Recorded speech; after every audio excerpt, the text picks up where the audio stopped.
Il semblerait que la Banque du Japon n'ait pas tenu compte des mesures d'assouplissement traditionnelles. Évidemment, le rachat d'obligations supplémentaires ou une nouvelle baisse de taux pourrait potentiellement avoir une incidence positive. Charlotte Harrington, Fidelity International.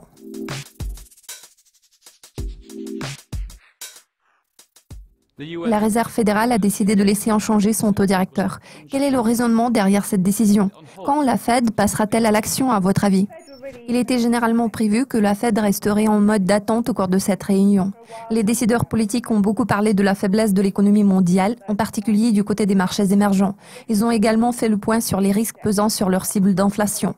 Lors de la réunion de juin, les responsables de la Fed n'ont eu de cesse de mettre en avant le risque supplémentaire émanant du vote pour le Brexit. En plus, le rapport américain sur l'emploi est apparu très faible en mai. Nous pouvons déjà constater que l'effet d'entraînement du Brexit sur l'économie américaine a été négligeable. Les données économiques ont poursuivi leur amélioration. Le chômage a pleinement repris sa tendance à la baisse. Lors de la réunion de juillet, les responsables de la Fed ont mis l'emphase sur le fait que les risques clés à court terme pour les perspectives de croissance de l'économie américaine avaient diminué. Cette année, il nous reste 3 réunions, en septembre, novembre et décembre. Sans aucun doute, le timing demeure une question cruciale pour la Fed. À mon avis, les décideurs politiques sont susceptibles de relever les taux d'intérêt en décembre car cela leur permettrait d'avoir plus de temps pour évaluer des données économiques et de s'assurer de l'absence de conséquences négatives résultant du vote britannique pour la sortie de l'UE. L'autre chose qui préoccupe la Fed en ce moment est l'élection présidentielle aux États-Unis qui aura lieu en novembre. Par conséquent, il est probable que la Fed ne va pas prendre de mesures avant décembre. Le PIB britannique a progressé de 0,6%. Qu'est-ce qui a contribué à cette amélioration surprenante?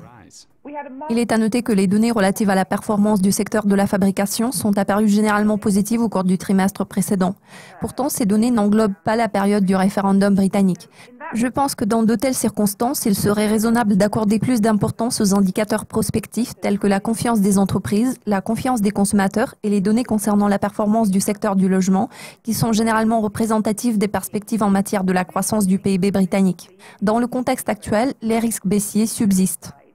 Le yen japonais s'est raffermi de 2% par rapport au dollar après la décision de la Banque du Japon de maintenir ses taux d'intérêt inchangés.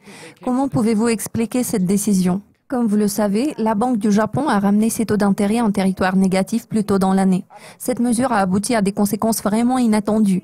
Cette fois-ci, il semblerait que la BOJ n'ait pas tenu compte des mesures d'assouplissement monétaire dites traditionnelles. En toute logique, le rachat d'obligations supplémentaires ou une nouvelle baisse de taux pourrait potentiellement avoir une incidence positive. Pourtant, lors de cette réunion, les décideurs politiques se sont contentés de demi-mesures en adoptant une attitude attentiste en ce qui concerne leur taux d'intérêt et le volume de rachat d'actifs. En revanche, la Banque centrale a doublé la part allouée aux fonds cotés en bourse. Dans l'ensemble, ces mesures ont déçu les attentes du marché. Maintenant, les résultats de la politique d'assouplissement menée au Japon sont devenus plus clairs. Les prix reculent au même rythme qu'en 2013, soit l'année du lancement du programme d'assouplissement quantitatif. Le rapport sur l'inflation, incluant l'inflation des prix à la consommation et celle des prix des denrées alimentaires paru vendredi dernier, a affiché une chute à moins 0,5% d'année en année. Pourtant, la BOJ a laissé la porte ouverte à davantage de mesures en septembre.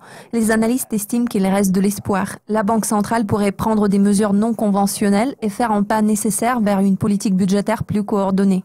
Charlotte, merci beaucoup de votre participation. Cela conclut le bilan de la semaine écoulée. Restez à l'affût de nos mises à jour régulières pour être au courant de tout ce qui se passe dans le monde de la finance.